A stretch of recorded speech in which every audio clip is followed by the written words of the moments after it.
Well, hello once again, boys and girls, and tonight we take a trip into the shadow regions. I hope you enjoy shadow regions because tonight it's going to be about a UFO encounter or whatever you want to call it that happened here where I live in Wadley, Alabama. This probably happened about 30 or 35 years ago now. I could go get file on it and give you the exact date, but I'm just going to tell you what I remember. This is actually a remake of a video I did a few years ago, and I was asked to take the video off.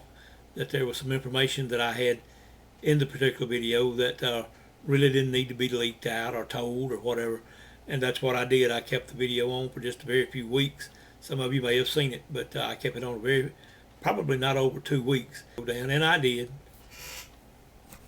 And after they were nice enough to tell me the information I had on there that really didn't be on, I understood exactly what they were talking about. So we didn't have any problem with that. I didn't say, nah, I'm going to leave it up because it's my video. I said, yes, sir, and yes, ma'am, and went along. And because I have already been encountered by men in black over the years, and you certainly don't want that.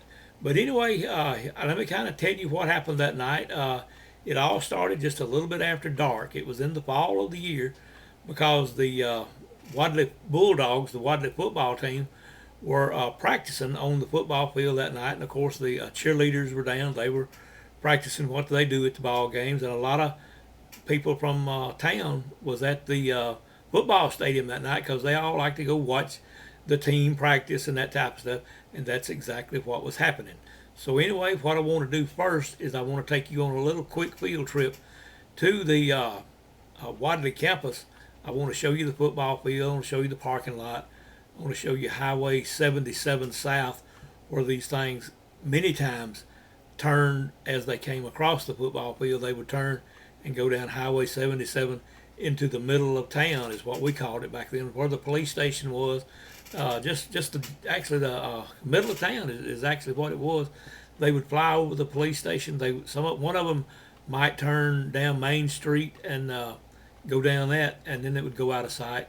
But every time that I was in town, whenever they flew over, one of them would go all the way to the Tallapoosa River, and it would go down river, and they would go completely out of sight, and then in just a few minutes these things would show back up. But anyway, what I want to do is, like I said, I want to carry on a little field trip, and so you have a kind of an idea of the lay of the land and what all I'm going to be talking about. So anyway, let's do that right now.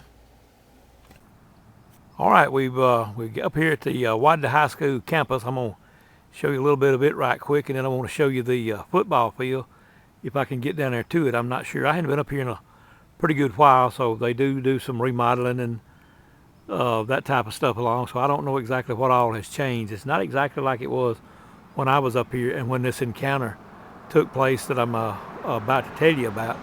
But anyway, I did want you to see the sign. Back here behind is the Wadley Gym, and let's see. Let me turn back around this way. Here's the parking lot. This is about where they would turn here in the parking lot. The UFOs. Anyway, you can see the cemetery there in the background. And anyway, when all this happened, now this parking lot was not paved. It was a dirt parking lot at this particular time. Okay, now come on down to the football field so I can kind of show you where everything was. And anyway, at that particular time, those two buildings right out there were not here. This building right here was not here. The only one actually that was here is these two buildings right here. One of them was a concession stand, and one of them was the stand where they call the game for like the radio and loudspeaker system here. And I wanted to show you these lights. These are the lights I'm going to be talking about in a few minutes. The stadium lights, or whatever you want to call them. But anyway, back in there where those school buses sit, that was all just a baseball field at the time that I was here. But anyway, right through there, you'll see a little V kind of in those trees, and then it kind of rounds over. And about over that tallest tree right out there was where these crafts or UFOs or whatever you want to call them first appeared, and they would come over the football field, and as they got about middle way, every time they came through, all the stadium lights would go out, all the power in like these concession stand. I'm not sure if it was open that night or not. They always had power on in this building out here, and would be like practicing, calling the game or whatever, or calling what was going on out there. But I did want you to see the football field, so you kind of have an idea of what we're going to be talking about in a few minutes. Now, all of these buildings down here is the actual school that was all there whenever this particular thing happened, and the scoreboard, and of course, now this is the old basketball gym right here. It was here at the time, but there had been a lot of improvements, a lot of things changed. This little covered walkway was not there at that particular time either. But anyway, I just did want to come up here to show you the football field, to show you where it all took place, so when I get to telling the story, you have an idea of what it looked like.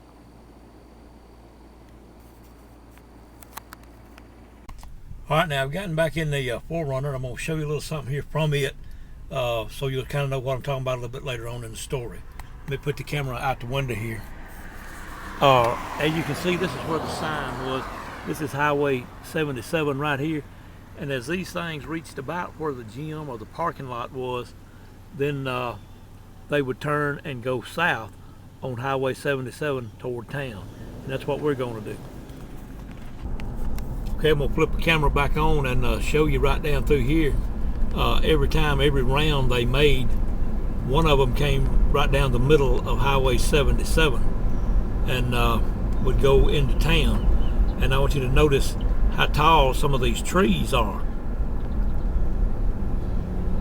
And actually, as they passed some of these trees, the bottom of the craft actually scraped the bottom of the trees and bent them over a little bit. Not an enormous amount, but like right in there, the bottom of the craft would be scrubbing these limbs. Okay, now we have gotten to about the center of town where it used to be. Now right here, right where this old log cabin is sitting now, all along there when this event happened was City Hall and police station right there. It's been torn down since then.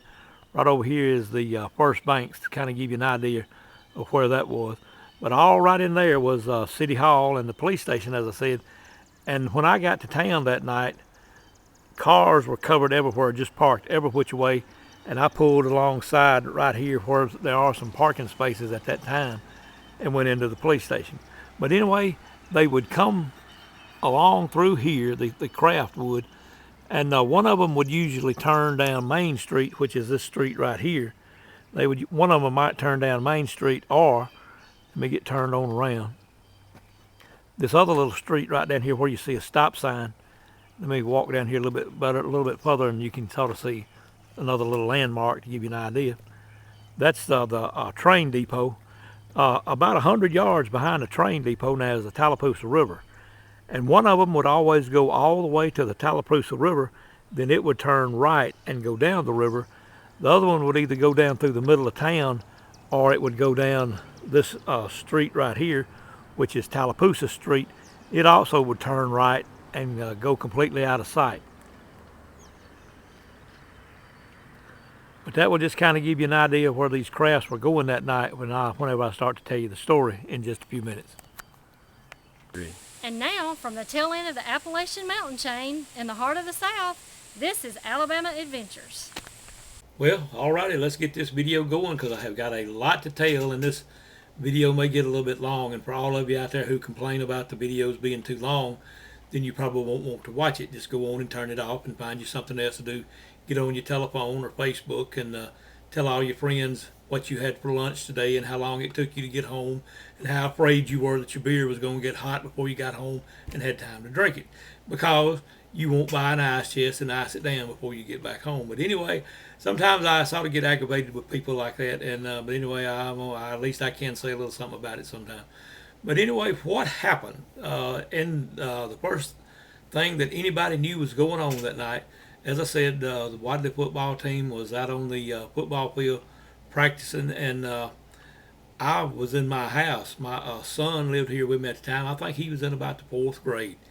My mother had not been long moved back in with us, because she had been diagnosed with cancer, and I had got her to move back in with me so we could sort of take care of her and watch after her. But anyway, that's what was going on with me. As a matter of fact, I was cooking supper that night, and my son was sitting at the kitchen table doing his homework, as that was just a nightly routine. But anyway, we heard something whistling, a real loud whistling sound. And if you've watched some of the old World War II movies, to where whenever they would drop a bomb and it would make that whistling sound as it was falling out of the plane, that's exactly what it sounded like. So I stopped and I was looking at him, and I walked into the living room where my mother was, and we were kind of looking at each other, wondering what this loud whistling sound was. And I believe my mother made the comment that that sounded like a bomb falling. And not long after she got the words out of her mouth, there was a big explosion, just like a bomb. But now, as far as the ground shaking or the house shaking or anything like that, nothing happened. It was just a very large explosion. Well, I run outside to see if a plane or something had fell. I'm sure you would see a fireball or whatever where it went down. And I ran out of my house, out the back door, out on a little porch that we had back there, and that's what I was doing, looking, and I could see the lights from the glow from the lights at the football field. That and we've been hearing them up there practicing and the hollering and stuff like that. Of course, they did get on the a PA system up there in the press box, and they would sometimes call the plays they were doing just like they would be that Friday night when they played football. But I didn't see a fireball. I didn't see any smoke, anything like that.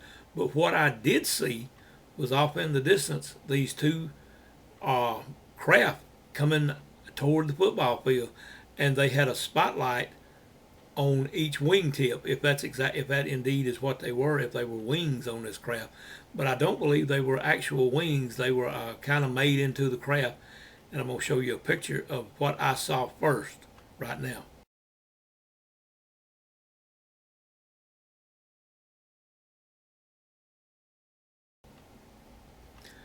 Alrighty, that's what was coming toward the football field, and these two craft had spotlights on the end of the wings or on the edges of the craft, whatever it was, and these spotlights were just sweeping back and forth, kind of like that as they went along. The lights would cross over each other, and they were coming this way as if they were looking for something on the ground, and that's what my first thought was, that a plane or something had crashed up there, and these planes were flying along with it or pretty close to it, and they had turned on their spotlights trying to find out exactly where this thing had crashed. But as far as I know, I never heard of any debris or crash residue or that type of stuff being found anywhere, unless it was something that I found the next day, and I'll tell you about that in a few minutes. Anyway, I ran outside, and as I said, I was watching these things come toward the football field. And as they neared the football field, you could hear the girls and other people screaming up there. I guess they were terrified at what it was, because these things were so low. They were, I really can't estimate how high they were over the field because I wasn't up there. But many people that told me about it the next day and that night after I went on to town, and town was full of people from all over the community down there wanting to know what was going on. But anyway, these two crafts were about the width of a football field, going from sideline to sideline, not from one end to the other. Everybody estimated these things at being around 150 feet wide and about maybe 200, maybe 150 to 200 feet long. And I'll show you a little drawing, a real quick drawing that I did of that.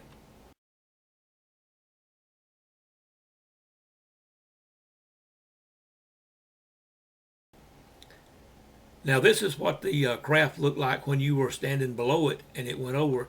It was kind of a Delta Arrowhead type shaped craft is what they are, and they were solid black, but they did have a circle of lights under the bottom of them, and these lights were all different colors. They were red and orange and yellow and white and blue, just all different colors of lights under there. And what I'll do now is I'll show you a picture of a painting that I did a little bit later on of these craft, so I could have that for a reference from now on. But anyway, here's that picture.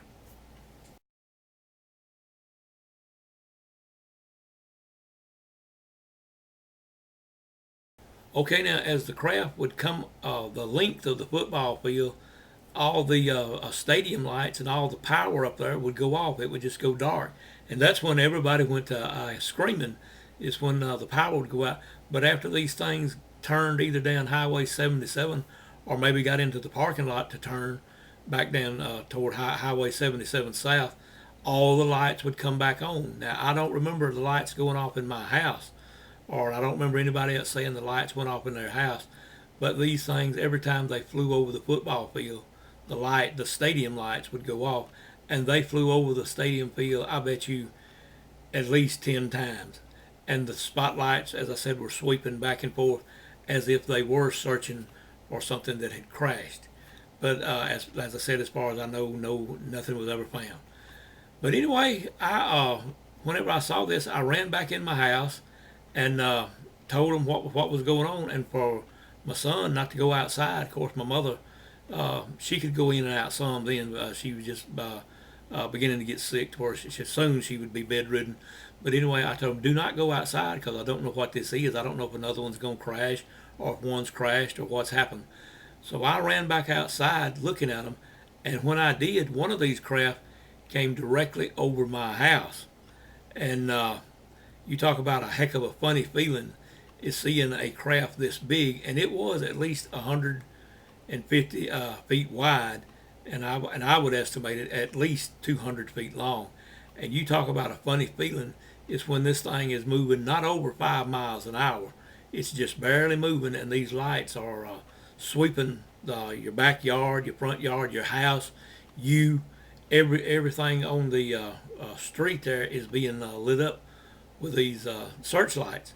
So anyway, I'm going to say at one time, when before I came back in the house and got in the truck and went to town to the police station, I was standing in my driveway, and I know this thing was not over 50 to 60 feet above my head, and it was solid black, and it looked like it was plastic.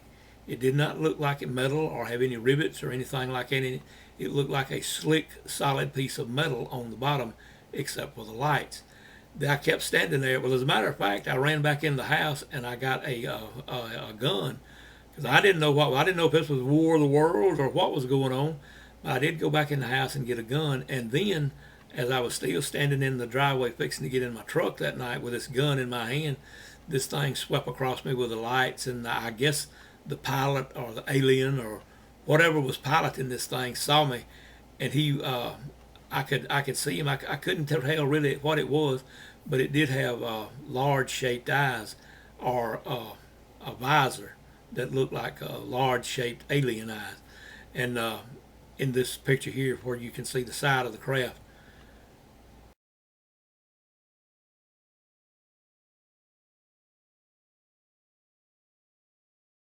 that's exactly what it looked like. And he or it or whatever it was actually shined a light on me for just a few seconds. This spotlight shined it on me as I stood in my driveway, and he actually turned his head and looked at me. I guess he was seeing what was in my hand and was aiming that gun at him, and I'm certainly glad that I wasn't.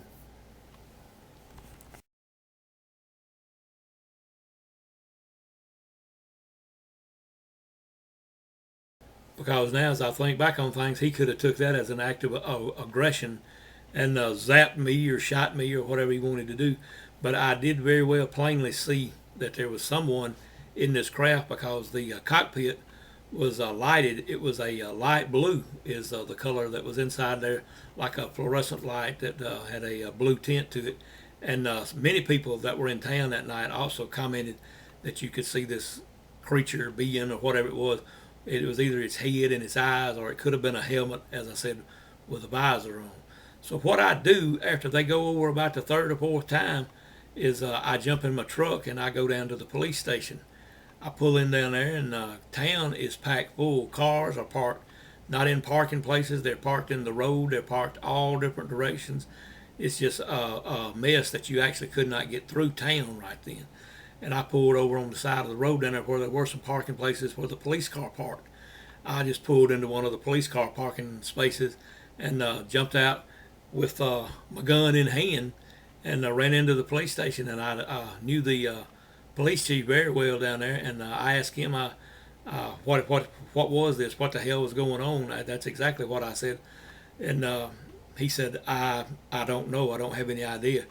And he was on the phone when I went in, and he had called some Air Force base in this area to ask them if they had something flying low in Randolph County. And he told me later on that the Air Force said that they did not have anything flying in this particular area, and the Air Force personnel that I talked to later on when I did this video the first time said that there was nothing that belonged to the Air Force or that they knew of was flying here. It was completely unidentified flying objects. They did not know what they were. But anyway, it was not one of ours. But anyway, there were people panicking, actually panicking in the street down there. And I know that's why the government keeps UFOs and that type of stuff secret, because some people cannot handle the truth. You just going to have to be to where you can handle the truth. There's a possibility that there's something out there. There's a possibility that other life forms are visiting Earth, and you just going to have to pull your bootstraps up a little bit tighter and take it rather than panicking and being. Now, I was kind of afraid too that night. That's why I grabbed a gun, but I didn't know what they had or what was about to happen. But anyway, that's why I'm for the government should make this known public that there are other intelligences visiting us, or creatures or whatever from other dimensions or other worlds or whatever. Go on and make it known. People just going to have to get it through the head that there are a possibility that there are other things out there. But these crafts would go to the river or go through town, and they would turn south there, and they would go completely out of sight. And there was one family that come to the police station wanting to know what was going on and what were these things following, that they had been coming up Highway 22 into town. Highway 22 and Highway 77 always get confused some which way because it's a double number. But anyway, they were coming up Highway 22 into town, and one of these crafts got behind them, just over the car behind them. And then it lowered down almost on the road and followed them several miles up Highway 22 coming into town. And they were hysterical. They were just frightened to death because this thing could fly, and it was getting that low on the ground, and it was going as slow as it was. That's what gave me an eerie feeling, is these things were going slow, and you know these things had to weigh hundreds of pounds, and they were just right up above your head, just right up above the stores in town. They weren't making any sound.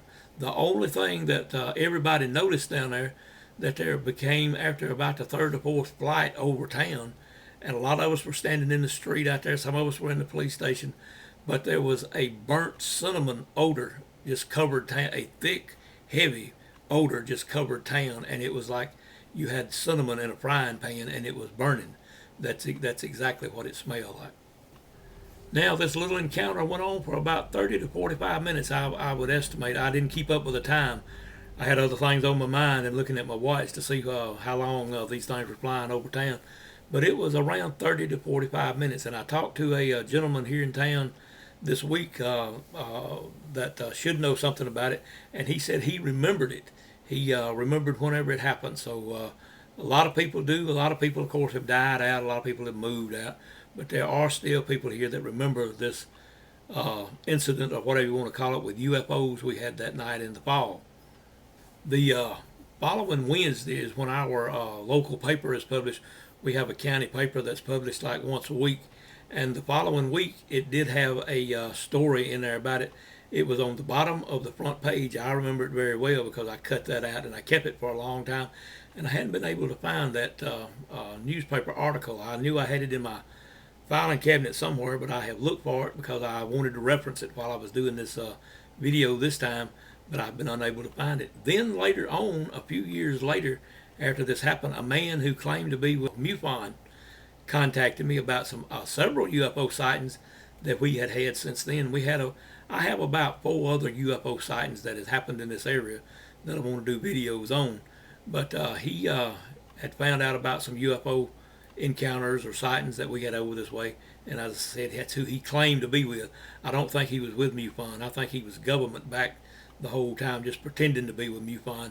So I and some other people would open up to him, but he became too aggressive for the people around here. He wanted pictures of the witnesses. He wanted signatures on affidavits or reports or whatever you want to call it, and people just did not go along with that. I did not go along with the picture. I did sign a MUFON report that I gave to him, but I did not go along with the pictures. That was back before computers were just coming out whenever he come over here to do his investigation and that type of stuff. And he tried to make everybody out in a lie. He tried to turn the stories around, this type of stuff. But there were too many witnesses. Too many people saw this, and that's why I don't have a whole lot of use for MUFON now. Now he may have not have been with MUFON, but if he was, they certainly need to get rid of people like him to come in better public relations with people. And I was about to leave this part out about the guy who claimed to be with MUFON, a MUFON investigator, what he claimed to be. He did come over here, and I could not find that, or I don't think I would let him have that particular newspaper clipping. I wanted to keep it myself on my own records, and I told him that it was in the paper over there in the town where they published it. I won't call that name, but anyway, he and I went over there and went through old newspapers. They have copies of all the old newspapers over there.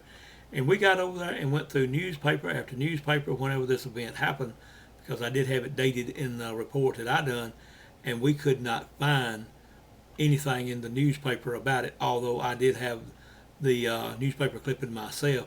We could not find one word about this UFO sighting in their newspapers that they kept on file over there. So anyway, that kind of makes you wonder, was it covered up? Was it something that was not supposed to be known about? Or why couldn't we find a copy of this newspaper article in a newspaper when I had a copy of it at home? Now, I guess I'm going to be bringing this video on to a close pretty soon.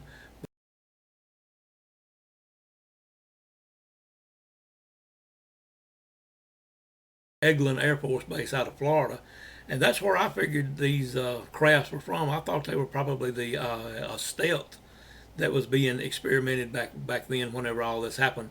But they assured me that it was not a stealth craft that flew over. They said, and which I have read since, that it is highly against the law for any experimental Air Force craft to fly over a populated area, because it could crash and it could cause massive destruction if one of these things like fell in a town or fell on the football field.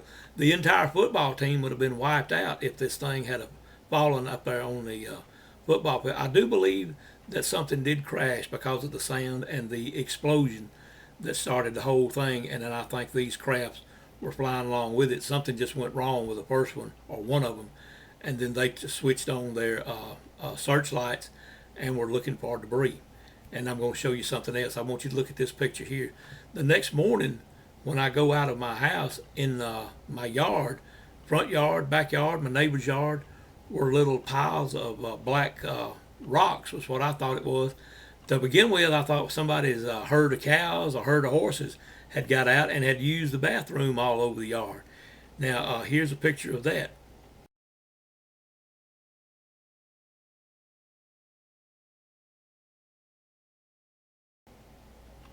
But anyway, whenever I got down there to where I could look at it better, I could tell that it was not animal manure, that it looked like hard plastic, or it looked like rocks. So I picked up one, which I have now, and I'm going to show that to you in just a minute. I've kept this thing all the years. It does not feel like a rock. It feels like melted plastic. But anyway, you look at it and see what you think it is.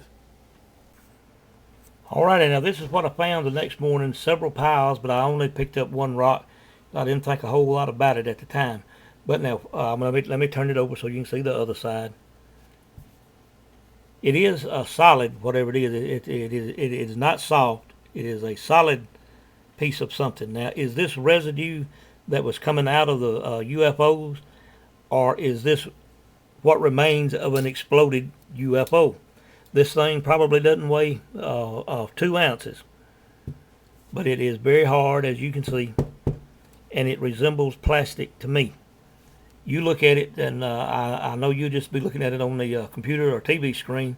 It would be hard to make a determination of what it is, but I did want to hold the ruler so you'd have a kind of an idea. Most of the pieces out there were about this size, and I've hung on to this for ever since this happened, and I really don't know what it is, but it was not there the day before, and there were piles of this stuff all over the yard. So you tell me what you think it is. Alrighty, boys and girls, was that alien debris? Was that something that was manufactured on another planet? Is that something that was made here and was an experimental craft that blew up? I don't know. You tell me. You know just as much about it as I do. But it is just it has an unusual feel to it. It doesn't really feel like plastic. It just reminds you of plastic. It's certainly not a rock. But anyway, tell me what you think on that. So anyway, I guess I better bring this video on to a close. That was about that all that there was to that particular incident or encounter or whatever you want to call it that night. As always, I'll tell you the Alabama Bigfoot Society is run completely out of pocket. And if you would like to and you're in a position where you can make a donation, that would be very much appreciated. Because we're always trying to do something. We're always traveling, trying to get some more videos. I have several other videos on UFOs that I do want to get on here as soon as I can. But anyway, if you like this video, give us a like. And if you like what we're doing down here with these investigations and with these videos and stories and just whatever we decide to do, I hope you subscribe to the channel. I guess with all that being said, that I'll be looking for you next time on the next Alabama adventure. And the good Lord willing and the creeks don't rise, I'll see you somewhere on down the trail.